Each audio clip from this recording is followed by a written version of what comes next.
शादी की पहली रात दूल्हा दुल्हन दूध का गिलास क्यों पीते हैं? शादी किसी भी इंसान की ज़िंदगी का सबसे अहम और सबसे हसीन मौका होता है।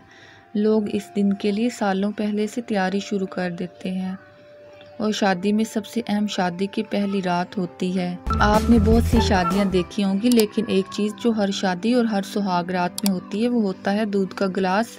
हम आपको बताते हैं कि सुहाग रात को दूल्हा दुल्हन दूध क्यों पीते हैं और इसका फ़ायदा क्या होता है।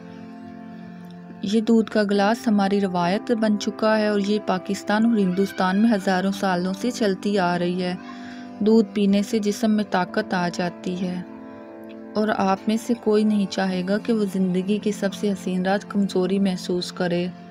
दूध आपको एक्टिव बनाता है क्योंकि मोबाइल वगैरह के दौर में सुहाग रात को ही मियाँ बीवी पहली दफ़ा मिलते थे और उन्होंने एक दूसरे को जानने के लिए सारी रात बातचीत करनी होती थी। इसके अलावा दूध से जिस्म की थकावट भी दूर हो जाती है, क्योंकि शादी के दिन थकावट हो जाती है तो दूध इस थकावट को कम करने में अहम किरदार अदा करता है। दूध पीने से आपका मूड भी खुशगवार हो जाता है, जो इन हसीन लम्हात को हसीन बनाने के लिए बहुत ज़रूरी है।